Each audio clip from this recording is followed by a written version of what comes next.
Hi friends, welcome back to Subhash kitchen. ఈరోజు నా పద్ధతిలో మటన్ కీమా కర్రీ ఎలా చేసుకోవాలో చూపించేస్తాను.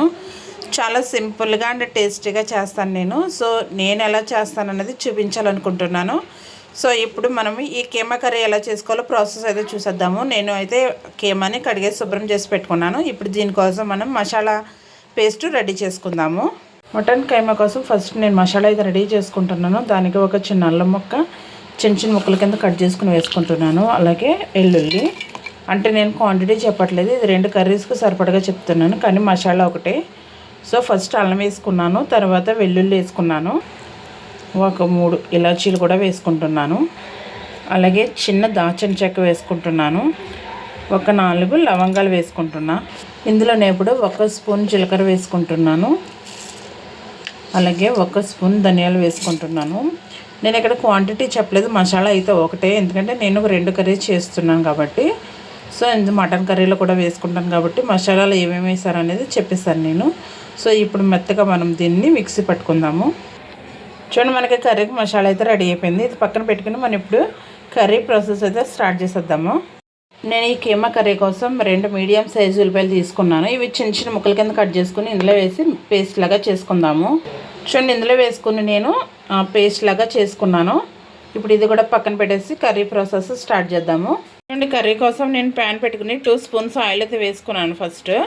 సో ఫస్ట్ మన ఈ కీమా క్లీన్ చేసుకున్నాం కదా, ఇది ఇందులో వేసుకుని మనము ఫ్రై చేసుకుందాం. ఫస్ట్ కీమాని ఫ్రై చేసుకుందాం. కీమా ఫస్ట్ ఫ్రై చేసుకుంటే టేస్ట్ చాలా బాగుంటుంది. ఫస్ట్ ఈ కీమాని మనము వేపుకుందాము. వేపుకుంటే టేస్ట్ చాలా బాగుంటుంది. ఒకసారి నా పద్ధతిలో ట్రై చేయండి. కీమా కర్రీ చాలా బాగుంటుంది. నేను మా బాబు కోసం ఒక్కడికే చేస్తున్నాను, అందుకే క్వాంటిటీ తగ్గించి చేస్తున్నా. చూడండి, మటన్లోంచి నీరు వచ్చింది కదా, ఈ నీరు అంతా ఇంకిపోయేంత వరకు మనం ఈ మటన్ని వేపుకోవాలి. ఈ కీమాని వేపుకుంటే మనకి ఈ నీరు అంతా పోయేంత వరకు వేపుకుంటే టేస్ట్ బాగుంటుంది. చూడండి, మనకి నీరు అంతా ఇంకిపోయింది. సో ఇప్పుడు ఇది మనం సపరేట్గా తీసేసుకుందాము. చూడండి, మటన్ తీసేసుకున్నాను నేను సపరేట్గానే. ఇప్పుడు మళ్ళీ ఇంకో 2 స్పూన్స్ ఆయిల్ వేసి ఆనియన్ పేస్ట్ అయితే వేసుకున్నాను నేను. చూడండి, ఆనియన్ పేస్ట్ అంతా వేసేసుకున్నాను. ఈ ఆనియన్ పేస్ట్ అనేది మనకి బాగా యాగాలి, ఏగితేనే మనకి టేస్ట్ బాగుంటుంది. ఫస్ట్ ఈ ఆనియన్ పేస్ట్ని వేపుకుందాము. పచ్చివాసన పోయేంత వరకు, కొంచెం కలర్ మారేంత వరకు వేపుకుందాము. చూడండి, మనకు ఆనియన్ పేస్ట్ ఇలా వేగిన తర్వాత ముందుగా చేసి పెట్టుకున్నాం కదా పేస్ట్, అందులో 1 స్పూన్ వేసుకుంటున్నాను. కూరకు తగ్గట్టు వేసుకుంటున్నాను. ఇది కూడా మనకి పచ్చివాసన పోయేలాగా వేపుకోవాలి. ఇప్పుడు ఇందులో 2 పచ్చిమిర్చి చిన్నగా కట్ చేసుకుని వేసుకోవచ్చు. మొత్తం మనకి ఎంత బాగా యాగాలి, మసాలా ఎంత బాగా వేగితే మనకి కీమా అన్నది అంత బాగుంటుంది. చూడండి, మనకు మసాలా బాగా వేగిపోయింది కదా మసాలా. ఇప్పుడు మనం కారం వేసుకుందాము. కారము కొంచెం వేస్తున్నాను, ఒక 1/2 స్పూన్ వేస్తున్నాను, చిన్నపిల్లవాడికి కానీ. అలాగే కళ్ళుప్పు వేస్తున్నాను కొంచెం టేస్ట్కి తగ్గట్టు. ఇవి కూడా బాగా కలిపేసుకుందాము.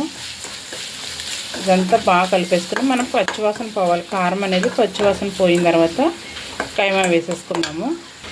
చూడండి, మనకి మసాలా కారం అయ్యి పచ్చివాసన పోయేలా ఎగుతున్నప్పుడు మనం ముందుగా వేపు పెట్టుకున్నాం కదా కీమా, అది వేసేసుకోవాలి.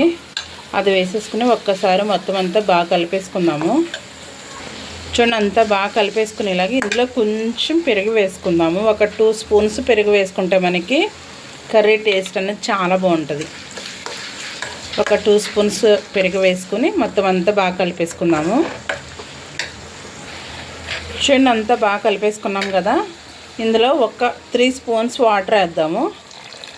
ఒక 3 స్పూన్స్ వాటర్ వేసి మొత్తం అంతా ఒక్కసారి బాగా కలిపేసుకుందాము. ఇలా బాగా కలిపేసుకొని మూత పెట్టుకుంటే ఒక 15 నుంచి 20 నిమిషాల్లో మనకి కీమా కర్రీ అనేది రెడీ అయిపోద్ది. చూడండి, ఎంత బాగుందో కదా. ఇప్పుడు మనం మూత పెట్టేసుకుందాము. మూత పెట్టేసుకుని ఒక 20 నిమిషాలు దీన్ని ఇలాగ ఉడికిస్తే మనకి కీమా రెడీ అయిపోద్ది.